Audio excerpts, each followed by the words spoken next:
Paul had an indescribable way of leading our family.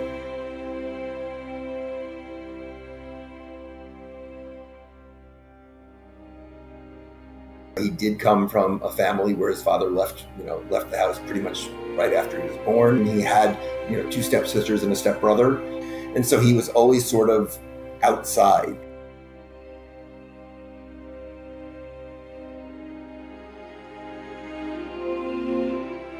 I was thinking a lot about the whole family image, and the way it shows up in so many dances and the way there are actually, moments where you can see that it's a family. He picked up his family along the way.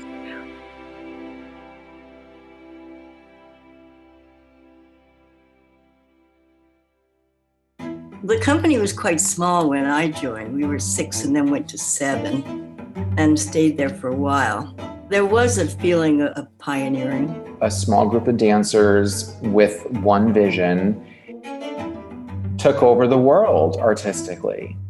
That's incredibly modern. The idea that you could do more with less. The work from the 60s is of a time with a smaller company, in smaller rehearsal studios for smaller stages, The company grew in numbers and the pieces got bigger, as did Paul's collaborations with other artistic luminaries. One of the things Paul always talked about being an artist, he said, we all hung out together. I hung out with the painters, the sculptors, the actors, the playwrights, the poets. Some of Paul's greatest works are the collaborations with Alex Katz. And that was a genius relationship. And it led to some of the greatest pieces in all of modern dance.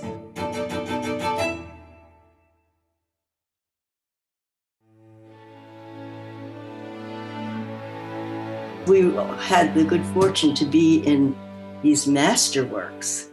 That was like living inside some incredible painting. Our most famous work, Esplanade, Paul acknowledged, he saw a woman running down Houston Street after a bus that left, and he thought, that's great. I remember certain people that would read what we would write for grants or for letters and stuff and be like, don't call it pedestrian, it's not pedestrian. I was like, right here in the book, he calls it pedestrian when he talks to me. And he was like, I'm the one that made it. I'll tell you what it is. Some of the greatest works that people cherish were, say, from 75 to 1991 or 2. The hits kept coming. Pieces like Sacra and Ardencourt and all these pieces that are so meaty. There's a lot of dangerous stuff in Paul's work. There's a lot of tricky partnering. There's a lot of death-defying moments. When something is exquisite, that step had to be right next to that other step in time and space. He was really interested in what made people laugh. He thought it was really important. He's like, hey, if people are laughing out loud, at least I know they're paying attention. I have been in performances where audiences walked out. We were doing Speaking in Tongues. It's basically a work about a religious community in the end of this intense, dramatic, religious cult setting. They all kill themselves so that they can have the ecstasy of connecting to God. And audiences laughed. And I remember us after the show were like, that means we're doing our job.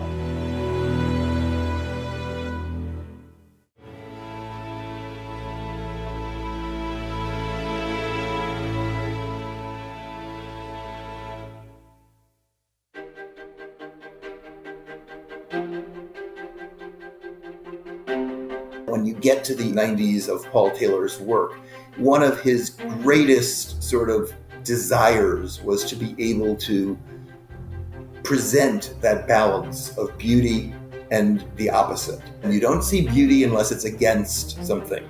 The works he made in the 90s just were mind-boggling, Company B, Eventide, Piazzolla, and then 2001 he made Promethean Fire, perhaps one of his greatest works. Audiences are transported somewhere.